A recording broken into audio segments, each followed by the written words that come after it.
వల్లీ కళ్యాణం చాలా అరుదుగా జరుగుతుంది. వల్లీ కళ్యాణం జరిగిన రోజున కూడా కేవలం స్వార్థంతో కొంతమందిమే ఇందులో వెళ్ళి నిలబడిపోవడం మా కోరిక కాదు. ఎవరికి ఈ ఉత్సవంలో టిక్కెట్ ఉన్నాయో వాళ్ళందరికీ ఈశ్వరానుగ్రహం కలగడం కోసం కళ్యాణ సామాగ్రి కూడా మీ చేతులతోనే పట్టుకుని మనందరం ఈ ఉత్సవానికి ఇక్కడ ప్రదక్షిణం చేసి అయ్యప్ప స్వామికి చూపించి, పైన సుబ్రహ్మణ్యుడు ప్రతిష్ఠ అయి ఉన్నాడు, స్వామికి చూపించి వాళ్ళు వచ్చి కళ్యాణానికి సంబరాలు ఇస్తారు. ఇక్కడ దాన్ని ఎంత ప్రయోజనకరంగా చేయించగలమన్న దాని గురించి మేము ఆలోచిస్తున్నాం. ఒకవేళ 500 కట్టలేని వాళ్ళు ఉంటారు, ఏ కారణం చేతనైనా, లేదా దంపతులుగా రాలేకపోయిన వాళ్ళు ఉంటారు ఆ రోజున, వాళ్ళకి ఎలా మరి అంటే వాళ్ళ కోసమే అభిషేకం ఏర్పాటు చేశాం. అభిషేకాన్ని చూస్తూ కూర్చుంటే చాలు. ఆయన మహానుభావుడు సుబ్రహ్మణ్య మంత్రోపాసకుడు అడగగానే అంగీకరించారు. ఒక పీఠాధిపతి పరమహంస వారు వచ్చి విజయం చేసి వేదిక మీద కూర్చుని కార్యక్రమానికి ఆధ్వర్యం వహించి ఈ 200 మందికి అగ్రభాగాన వారు నడుస్తూ వారితో కలిసి నడుస్తారు వీళ్ళు.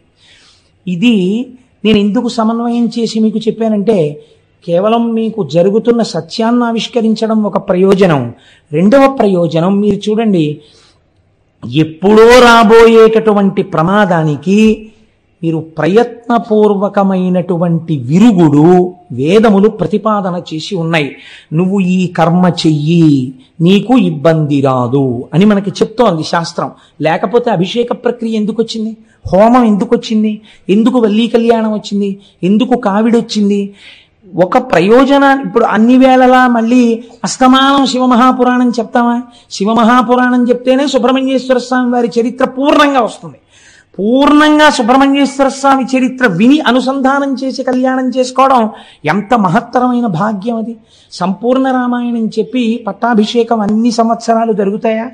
ఈశ్వరానుగ్రహం కలిగింది, 1 సంవత్సరం చేశాం. అలా పునఃపునః కాకినాడలో జరగాలనే నా కోరిక. అది నా ఉద్దేశం. నేను చెప్పాను కాబట్టి నా ఒక్కడితోటే ఆ కళ్యాణం అలాగే ఉండాలి తప్ప వేరెవరో ఏదో అలాంటివి జరగకూడదని నా స్వార్థం నాకు ఎన్నడూ లేదు. పునఃపునగా ఏడాదికి 10 మాటలు సంపూర్ణ రామాయణం కాకినాడలో జరిగితే సంతోషించే వాళ్ళలో ప్రథముండి నేను.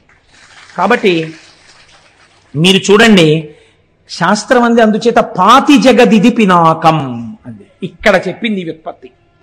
ఇప్పుడు ఈ ధనస్సు ఏం చేస్తోంది? ఈ ధనస్సు మీకు ఘోర రూపముతో పాప ఫలితమునిచ్చినా, అఘోర రూపముతో సుఖమునిచ్చినా అది చేస్తున్నది మీ యొక్క రక్షణయే. కనుక లోకములను రక్షించగలిగినటువంటి ధనస్సు. ఆ ధనస్సు దేన్ని రక్షిస్తుంది?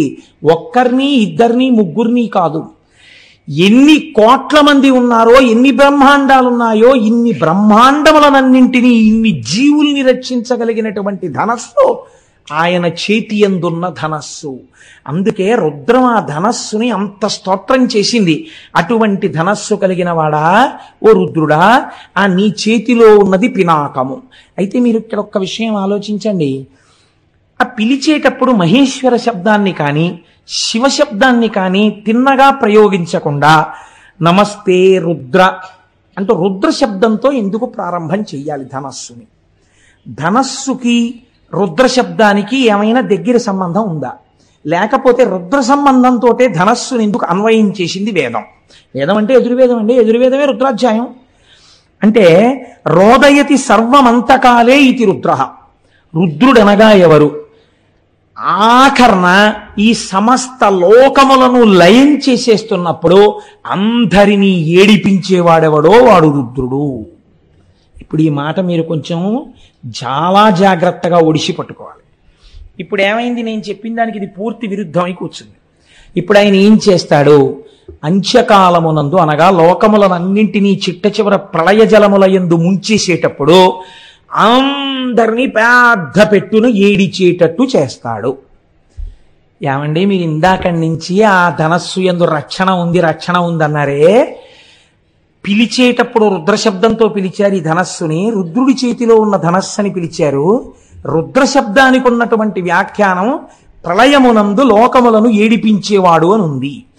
ఏడిపించడానికి ధనస్సు పట్టుకుంటే అది రక్షణ ఎలా అవుతుంది? ఇప్పుడు ఆ ధనస్సుకి పాతి జగదిది అన్న అన్వయం ఎలా కుదురుతుంది? నేను మీకు అర్థమయ్యేట్టు చెప్పగలుగుతున్నాను అనుకుంటున్నాను, కొంచెం జటిలమైన విషయం కాబట్టి. మీరు చూడండి, ఆయన ఏడిపించినట్టే కనపడుతుంది, కానీ మీకు నేను ఒక్క ఉదాహరణ చెప్తే మీరు పట్టేసుకుంటారు. ఒక పిల్లవాడు తల్లిలో పడుకునేటప్పుడు వాడు నిద్రపోయాడు.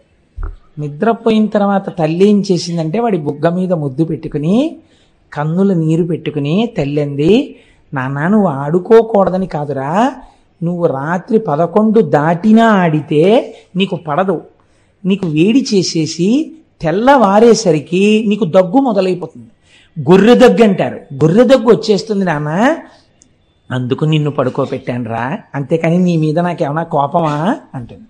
ఇప్పుడు పిల్లవాడి దృష్టిలో అమ్మ రాక్షసి, కానీ అమ్మ దృష్టిలో పిల్లవాడిని ఎందుకు కొట్టి పడుకోబెట్టింది? పిల్లవాడి రక్షణ కోసమేనా? ఏడిపించి పడుకోబెట్టడంలో అమ్మ చేతికి క్రౌర్యాన్ని మీరు అంటగట్టగలరా? మీరు ఇక్కడ అంటగట్టలేకపోతే అక్కడ అంటగట్టలేరు. అదేమిటండి మీరు అలా మాట్లాడతారు? ఇక్కడ కొడుకును పడుకోబెట్టిందండి, అక్కడ ఆయన ఏకంగా సంహారం చేస్తున్నాడు, దీనికి దానికి ఎలా కుదురుతుంది? నేను మీకు మాట చెప్తాను. మనకి ప్రళయములు 3 ప్రళయములు ఉన్నాయి. నిత్య ప్రళయము ఒకటి. నిత్య ప్రళయం అంటే ప్రతిరోజు వస్తుంది ఆ ప్రళయం. ఏమిటా ప్రళయం అంటే అది కూడా అనుగ్రహమే. రాత్రి నిద్ర, ఈ నిద్ర పట్టలేదనుకోండి అత్యంత ప్రమాదకరం. నిద్రాభంగం చెయ్యడం అంత పాపం లోకంలో ఇంకోటి లేదు. కాబట్టి నిద్ర పట్టేటట్టుగా ఈశ్వరుడు అనుగ్రహించి మీకు సుఖాన్ని కల్పించడం నిత్య ప్రళయం. రెండవది ఆత్యంతిక ప్రళయము అంటారు. బాగా సాధన చేసి భక్తితో భగవంతుణ్ణి చేరుకోవడానికి అడ్డంగా ఉన్న ప్రతిబంధకములను గుర్తించి వాటిని తొలగతోసుకుని భక్తితో కూడిన కర్మానుష్ఠానము చేత ఈశ్వరానుగ్రహముగా జ్ఞానమును పొంది అద్వైత సిద్ధి చేత మోక్షానందమును పొందేటట్టుగా యోగ్యతని సంతరించుకున్నవాడు ఈశ్వర కటాక్షము చేత మోక్షము పొందడమే ఆత్యంతిక ప్రళయము. ఇది కూడా ఈశ్వరానుగ్రహంగా మోక్షం పొందుతారు ఒక రమణ మహర్షి వంటి మహాభాగులు. మీరు చూడండి, అది ఆత్యంతిక ప్రళయం. మూడవది మహాప్రళయము అంటారు. ఆత్యంతిక ప్రళయంలో ఒక్కొక్క మెట్టు ఎక్కి వెళ్ళిపోయారు అందరూ. అందుకే మన వాళ్ళు పూర్వం కైలాసపాళి ఆడించేవారు. కైలాసపాళి 10 మంది పిల్లలు కలిసి మొదలు పెడతారు, 9 మంది పండిపోతారు, ఒక్కడే ఉండిపోతాడు, వాడు ఒక్కడు పండడు. అప్పుడు వాడు అలా దేవతల్లో తిరుగుతూ ఉంటాడు, కానీ వాడు విరాట్ పురుషుల్లోకి వెళ్ళడు. వెళ్ళకపోతే వాడిని ఏం చేసేవారంటే, వీడు కూడా పండిపోయినట్టే అని చెప్పేసి వాడు 4 వేసినా సరే ఇటు 2 గళ్ళు, ఇటు 3, ఇటు 4 లెక్క మార్చేసేవారు. లెక్క మార్చేసి 4 అంటే అసలు అప్పటి వరకు 1, 2, 3, 4. ఇప్పుడు వీడు ఒక్కడు పందాలు వేసుకుంటూ కూర్చోవడం వాడికి అప్పటికి పట్టలేదు ఆ 3.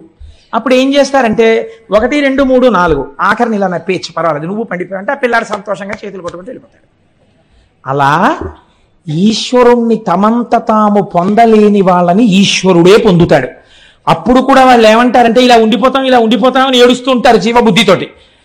తప్పు నాన్న, అందరూ పొందేశారు, మీరు ఉండిపోయారు, మిమ్మల్ని నేనే పొందేస్తానని మైనపు ముద్ద నల్లపూసల్లో తిరిగి తనే పుచ్చేసుకున్నట్టు జీవుల్ని తానే పొందేస్తాడు. వాళ్ళు ఏడుస్తున్నా వాళ్ళకి సిద్ధిని ఇచ్చేస్తాడు. ఇప్పుడు ఆ మహాప్రళయాన్ని జీవులు ఏడుస్తున్నా వాళ్ళు రోధిస్తున్నా తాను పొందడం రక్షణ హేతు అంటారా, తామసంతో కూడుకున్నటువంటి సంహార ప్రక్రియ అని మీరు పిలుస్తారా?